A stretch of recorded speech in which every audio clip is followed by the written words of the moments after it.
There's something wrong with this garden. At first glance, everything appears perfect. The rows are straight, the mulch is fresh. But kneel down and dig your fingers into the soil, and you'll feel it immediately. The earth is pale, almost gray.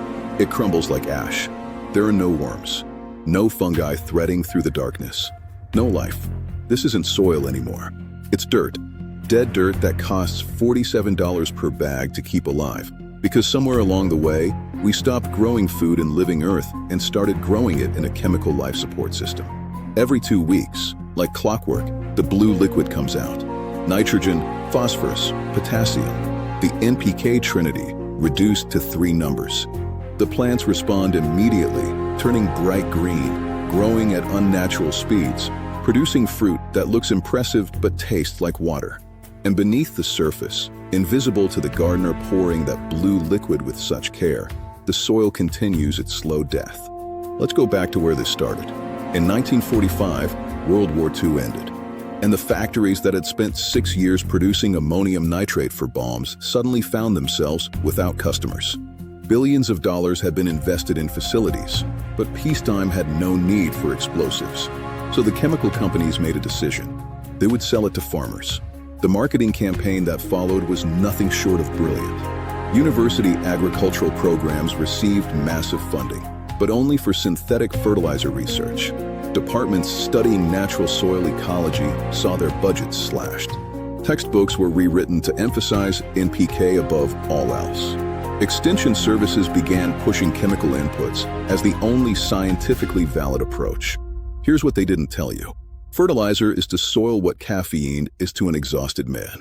It provides a jolt, a temporary spike. The plants green up and grow, but they're not building anything sustainable. And each application kills a little more of the soil's living community. The numbers tell the story. In 1940, Iowa topsoil averaged 16 inches deep. Today, that same land averages 6 inches. Globally, 1/3 of Earth's agricultural soil is now classified as degraded. We lose 24 billion tons of fertile topsoil annually. The United Nations has issued a stark warning. At current rates of degradation, we have approximately 60 harvests remaining before agricultural collapse. But there's another path, one that existed long before the chemical coup. Nature has been building soil for 400 million years, and she's hidden the keys to this system in plain sight. 10 plants that most people call weeds, 10 species that appear in sidewalk cracks, volunteering themselves year after year despite our best efforts to eliminate them. These are the biological miners, the ones capable of reaching minerals locked 10 feet below the surface. The atmospheric alchemists, the bioactivators. What follows is the story they didn't want you to know. Most garden plants are shallow feeders. Tomatoes rarely exceed 24 inches. Lettuce barely penetrates 6 inches.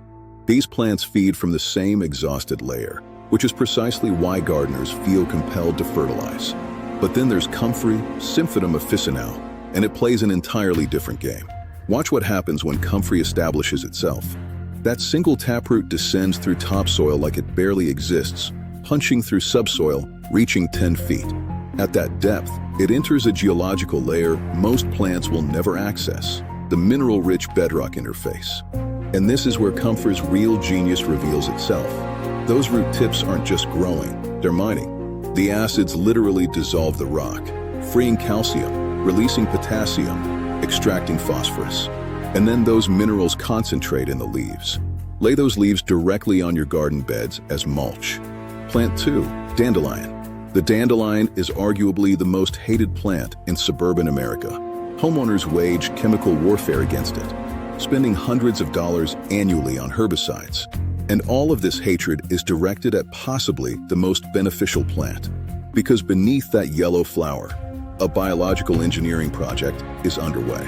The dandelion doesn't care about hardpan. That taproot generates hydraulic pressure, expanding cracks into channels, creating vertical highways for water and air.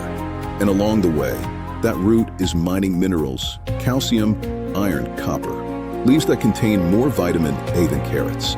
By July, during the first drought, the sprayed lawn turns brown.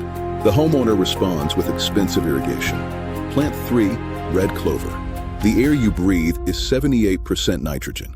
Red clover doesn't need factories to access it.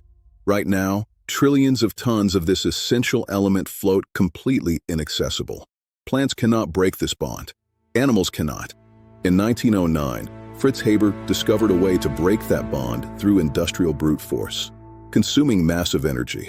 But look closely at clover roots. Nodules containing bacteria. They possess an enzyme that can break the nitrogen bond at room temperature. It's biological alchemy.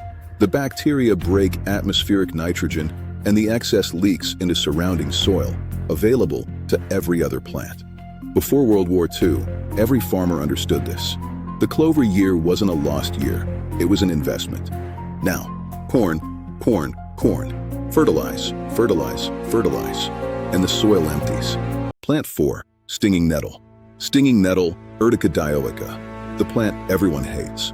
Those hollow hairs break on contact, injecting formic acid, histamine, and serotonin, a chemical defense system that makes people avoid it at all costs.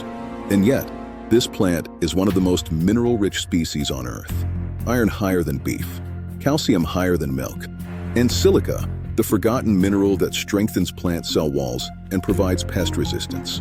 Spray nettle tea on your garden and watch your plants harden. Within days, stems thicken, leaves darken. Add nettle to compost and it explodes. The nitrogen content activates the entire pile, accelerating decomposition. Medieval Europeans cultivated nettle intentionally, not as a weed, but as a crop. Now, we poison it. Plant 5, daikon radish. Hardpan is the silent killer of gardens. Or you could plant daikon radish for $8 per acre. Daikon's root grows fast and thick. It's forceful, drilling straight down, shattering compaction through sheer hydraulic pressure. Then winter comes. The daikon freezes, dies, and decomposes, leaving behind a perfect tunnel. Rain percolates down. Next year's crop roots follow these pathways to access deep moisture. Oxygen enters the subsoil. Plant 6, buckwheat. Here's the secret about phosphorus. Your soil probably has plenty, but it's locked. Buckwheat exudes organic acids from its roots that dissolve those bonds, making it available, and it grows incredibly fast. Those flowers are bee paradise, attracting beneficial insects by the thousands. Plant 7, alfalfa. Where red clover reaches 3 feet, alfalfa reaches 20. That taproot descends year after year, building an underground architecture that most plants cannot match. And it's covered in nitrogen-fixing nodules at every depth, fixing nitrogen 15 feet deep. A 3-year alfalfa stand can add huge amounts of organic matter. That's drought insurance. And you can sell the hay while it builds your soil. It makes you money while fixing nitrogen. Plant 8, borage. Borage, Borrego officinalis, has a secret. Those hairy leaves catch dew and condense moisture, creating a humid microclimate in the heat of summer. Plant it next to cucumbers, which love humidity. But borage is also a potassium miner, accumulating 4 to 5% in its leaves. Cut those leaves and mulch your tomatoes. Fruit production doubles because potassium drives fruit development. And those blue flowers bloom for 6 months straight, attracting pollinators in waves. Plant 9, yarrow. Yarrow, named for Achilles, but its real power is underground.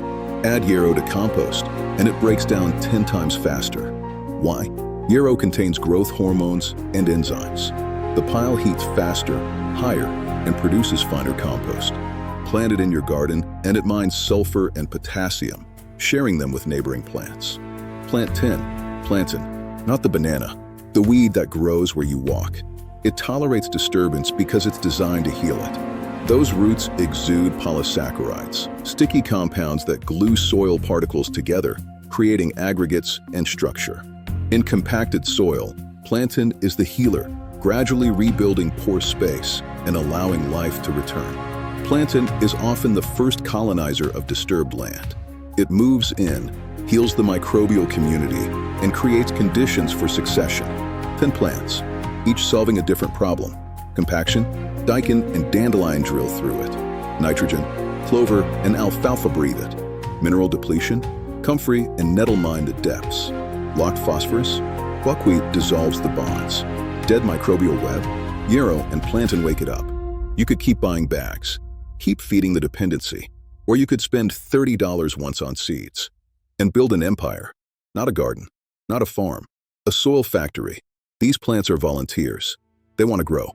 The fertilizer companies know this. They've known for 80 years. That's why you can't find these seeds in most garden centers. Because if everyone knew, if everyone planted these 10 plants, the industry would collapse. Not from regulation, from simple economic irrelevance. So plant comfrey, plant dandelion, plant clover, plant nettle, plant daikon, plant buckwheat, plant alfalfa, plant borage, plant yarrow, plant plantain. Stop buying bags of dirt. Start growing an empire. The biological miners are waiting. All you have to do is plant them.